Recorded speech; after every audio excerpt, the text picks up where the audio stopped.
Welcome to Missing the Mark, where we look for meaning in strange places. I'm Christopher. There's an interesting sort of civil war going on in the online atheist community, by which I mostly mean YouTube and Twitter and sort of related social media platforms, that I've heard described by at least one atheist as Atheism Plus 2.0. And the civil war is, it's roughly speaking, you can loosely describe it as the war between authoritarian progressives and most everybody else in the atheist community. And that's sort of what Atheism Plus originally was as well. And there are two perspectives to this, and I'd like to look at both of them, because I think they're both interesting and they both reveal certain things.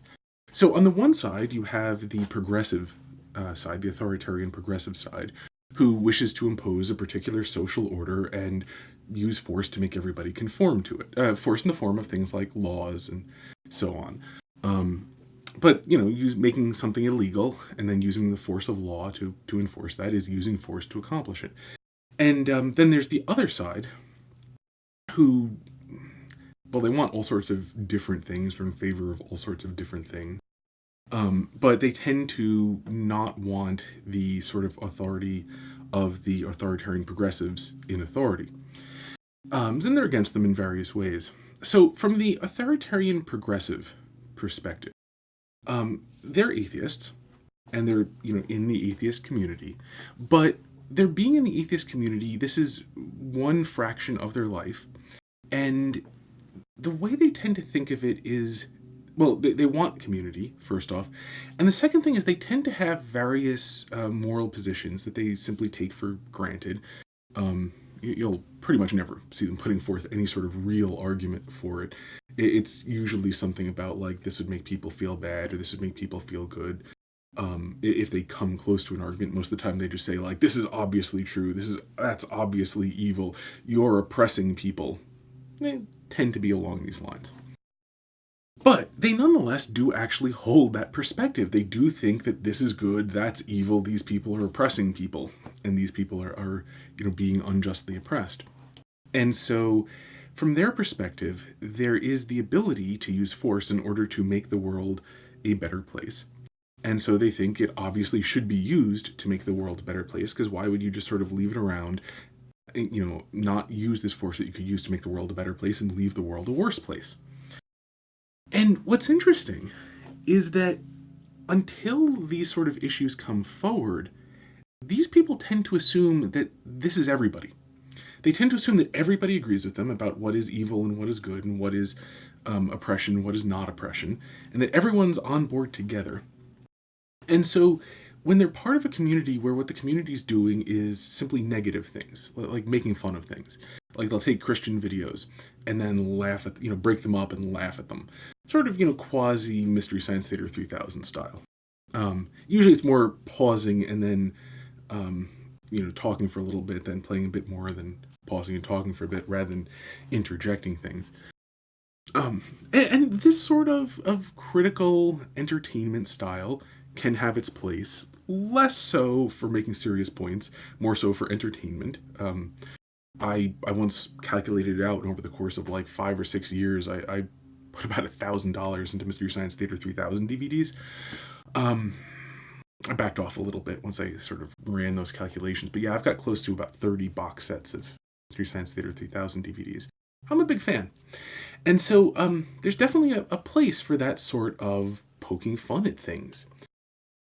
But what's interesting about it is that poking fun at things always is from a perspective. It's always pointing out that somebody got something wrong according to some standard that you're simply not mentioning. If there's no standard, then you can't do this. It's impossible to say that a person did something badly if there's no way they could have done it well. If there's no standard of good, you can't fail to meet it. And so you always intrinsically presuppose some standard of goodness in order to criticize things. And the thing is, a given action is often bad by several different standards. And so a person criticizing it, without stating what standard they are holding the person to, can appeal to a bunch of different people who hold very different standards. The other thing and which is, I think, very operant if you look within the atheist community, is this can just appeal to people who just like seeing somebody put down people they think of as their enemies.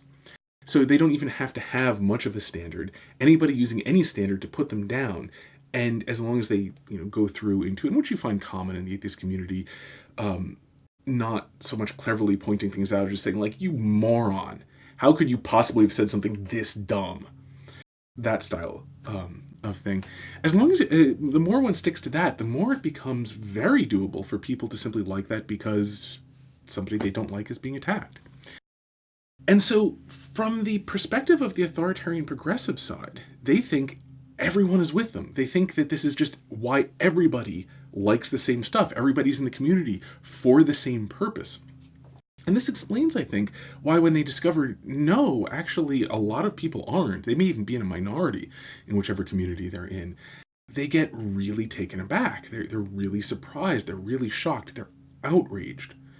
Because to some degree, they've been deceived. All these people they thought well of turned out to be part of the villainous scum that they're against, and they thought we were part of a community, and no, you guys are all traitors for being part of the villainous scum who loves obviously evil things, or who's willing to tolerate evil and not use the power that we have to bring about a better world. And so from their perspective, they always end up being shocked.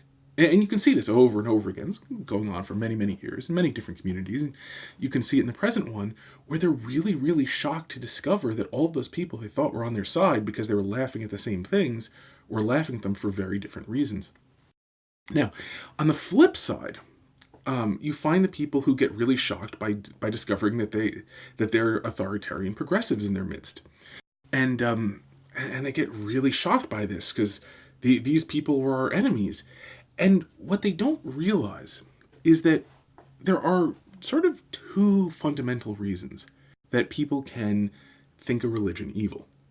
Christianity in particular, because we're largely talking about the West in America and people who are attacking Christianity primarily. And there are two reasons for thinking that it's evil. Big classes of reasons, I mean.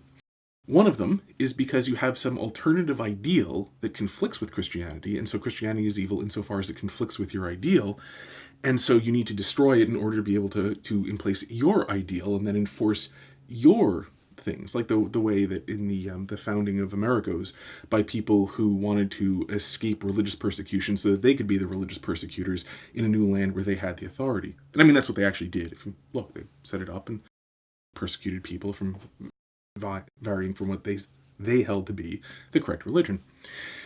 That's one thing. So, like the Puritans, they escaped religious persecution, but they just wanted to be the religious persecutors instead. So they found someplace else where they were numerically superior and could thus be that. And this is what you see largely amongst the authoritarian left, authoritarian progressives. They dislike the authority of Christianity simply because they dislike Christianity and want to destroy it so that they can be the authority and they can be the ones who persecute people. There's nothing wrong with that, by the way. Like, you need to actually run society according to some rules and some norms, and you can't let people do things that are hideously evil like murder, and you have to have, there's freedom, but freedom within constraints because society has to work to at least some degree. So anybody who's going to run any sort of society is going to need to have authority and to impose some things on others, even those who disagree. So the only open question, if you're going to have a functioning society, is where are you going to allow freedom and where aren't you? And if you don't have a functioning society, pretty soon somebody who's stronger than you is going to rise up within this lack of functioning society, take it over and build a functioning society on top of it, because functioning societies are so much stronger than non-functioning societies.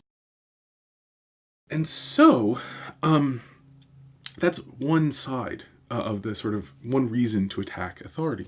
The dominant authority that's already there, in this case historically Christian authority. The other reason, though, is because you simply don't like authority. You want to be able to get away with whatever you want. You prefer to live in a more anarchical situation where anything goes because you believe yourself to be stronger, or you just, for whatever reason, whether accurately or inaccurately, you believe you can do just fine. You don't need other people's protection. You don't need that sort of stuff. And you want to be able to do whatever you want to be able to do and, screw everyone else. And I'm not trying, by the way, to put up a straw man of libertarianism. There are, again, two sort of strains of libertarianism. One is I just want to I want mine, screw you guys. And then there's the other, which is sort of, I tend to go closer to, which is a very strong skepticism about power in the hands of fallen human beings. And so to set that you need a government to have a fair amount of power, to have a functioning society, but that it should be curtailed as much as possible because you just can't trust people in authority for the most part. And so it's a balancing act. There's that version, which is a balancing act. So I'm not trying to strawman libertarianism. But you do find a lot of this simple anti-authoritarianism, that everyone's going to be fine if we just leave each other alone and just go and do whatever we want. It's always funny, as sort of a side note, but an illustrative side note, whenever you see somebody who's in favor of complete sexual libertinism. People should just be able to do anything with their genitals at any time, and doing things with your genitals is the highest good, and nothing should stand in the way of the highest good. And then people get surprised when these people, end up sexually harassing people. Somebody whose life is led by their groin leads their life by their groin, and then people are shocked. Which kind of actually brings us to a fairly interesting point, which is that you can even abstract what I've been discussing, the two reasons for attacking religion, and everybody assuming that everybody else is doing it for the same reason as them. You can abstract this one step further, actually, which is sort of an even more interesting point, and that is that people tend to assume that anything unspoken is the same unspoken thing they would say. And it often arises from people not paying much attention to each other. But it's actually really interesting to look at online personalities. And you see this a lot in the atheist community, because a lot of their online personalities are really vile. The sort of, when the camera's rolling, I'm going to be mean, I'm going to be insulting and vicious. And then these same people, when the camera's off, will often be far more conciliatory, like on Twitter or something like that. And there's often this sort of attitude that, like, okay, it's almost like cage fighters. If you follow cage fighters, like Ramsey Dewey, I've been watching some of his stuff lately. It's kind of interesting. He's a cage fighter teacher, a retired cage fighter. There's an interesting thing that after the cage fight, you're friends with the person, but like during that cage fight, you are trying to hurt them and hurt them bad. And so you have to tap into this like really dark place where you're willing to break their bones and cause them massive amounts of injury. And then once the fight's over, you shake their hand and give them a hug and say, thanks for helping me to earn my living in a way that I enjoy. And you see that sort of thing amongst a fair number of YouTube atheists, where they will say, roughly speaking, like really mean and nasty things, in their videos, and then will be sort of like friendly and so on off of that, like as if it's understood that there's this sort of dual personality, and the one's just for show and the other's sort of the real thing. Individual results will vary widely, of course, because each person is different. But what's really curious is if you look amongst entertainers, not just in the atheist YouTube community, what you'll find is no matter how vile a person's entertainment personality, people, and their fans always assume that this is a put-on, that this isn't real, that this is just having fun. And so every time, pretty much without fail, it turns out that somebody that where their real persona was a scumbag turns out to be a scumbag. Their fans are just utterly shocked, and they thought this was just for show, because clearly everybody's just like me, everybody's just sort of good-natured, and everyone would get along. If only there weren't these artificial barriers between people. And it's a really interesting mistake, and you see it come up with a lot of manifestations, the stuff I've been talking about earlier in this video being one of them, that this assumption that everyone's just everyone's just like me, and in consequence, like underneath it all, there are superficial differences, but underneath it all, we're all just alike. Does often result in as well that like, so if we just get rid of these artificial rules and barriers, we'll all just get along because we all just want the same thing. And it's really curious how many mistakes sort of come from not really taking seriously how different human beings are, and that all of these different human beings actually are real. It's really curious to see, and you can see it all over once you start looking for this pattern, how many people assume everybody else is just like them. and then make all sorts of fundamental mistakes on that assumption that everyone's just like them. Everyone really wants the same thing. Everyone really just wants to get along. You can see this over and over again in politics and other places. Pretty much anytime anybody leads really badly, there's a... Okay, I shouldn't say anytime.